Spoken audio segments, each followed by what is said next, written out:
Hey guys, welcome to another video at Fabless Manufacturing. Today we're talking about our complete clutch bundles for the Mark II. We have two versions of this kit. We have a Mark III end and a Mark IV end. The Mark III end is 311102 and the Mark IV end is 311103. The differences are the two different style ends. You have the steel connection for the Mark III or Corrado slave, and you have the plastic connection for the Mark IV slave as well. This kit comes with everything needed to get your clutch conversion kit done and working. It comes with the bracket, all the hardware, the clutch pin, the master, the reservoir bracket, and a little syringe to help fill the reservoir under the dash. Now let's take you over and show you guys how to get all this installed. To start off, your bracket, when you pull it out of the box, it'll actually come with this rod installed. There's an Allen key on the end of it. You want to remove the whole rod from the bracket itself. Then after that, you're ready to install the clutch bracket. So you start by putting the bracket in place. You'll see there's two windows here, and that allows you to tighten the hardware or to position the hardware in place. So you start by getting the hardware dropped in on the top. Washers sit on the very top, nuts go through the bottom,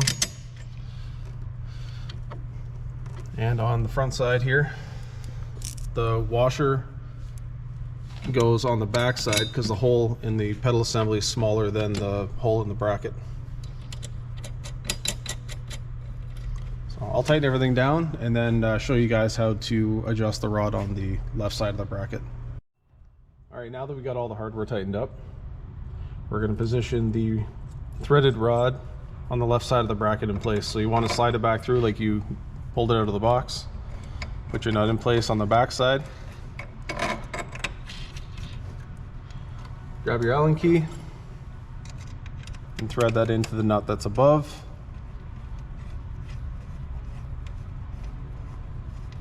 And the trick here is you want to make sure that the threaded rod is bottomed out in the nut that's welded on the bracket. So after that's done, you want to spin this nut all the way down to the back side of the bracket. You don't want to put tension on this nut, you simply want it to just touch the back of the bracket. The tightening happens on the front side of the nut. Take your 1/2 inch or 13 millimeter. Simply tighten that down just like that. You want it nice and snug. So that's all for the install on the bracket. It's very simple. Here we have the master, and in the instructions it shows you how to position the C-clip in the bottom to make sure that there's room for the rod. You'll want to remove the clip or the cotter pin. Then you want to reinstall it. For demonstration purposes, I'm not gonna twist this cotter pin, but it's installed like that. Everything's passed through the hole and positioned in place. So what we'll do is we'll tighten up all the hardware and I'll explain a little bit further. Alright, so now let's talk about how the line is run through the firewall and to the master. The hose end with the 90-degree fitting goes on the master side. The hose will simply go over the pedal assembly and down beside the CE2 box that would be here and through one of these holes.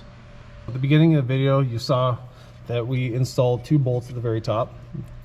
For the complete clutch bundle, you'll want to leave those 2 bolts and you'll want to in place sandwich this bracket with the 2 bolts through the top.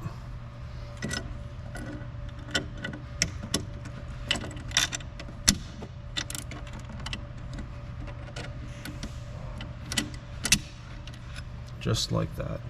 After you get the bracket in place, you'll want to put the nuts again through the bottom, through the windows on both sides.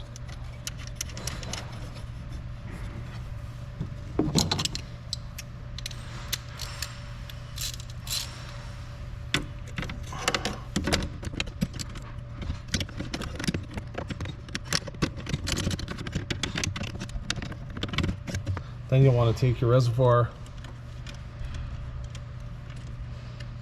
mounted to the bracket with the hardware provided. And this is what it'll look like when it's fully installed. You got your reservoir bracket, the line crossing from the reservoir to the master.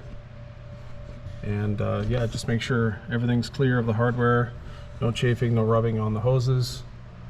Everything is good. Make sure everything's nice and snug. Bleed the system using the reverse oil can method. And let us know in the comments below if you have any questions. Have a great day.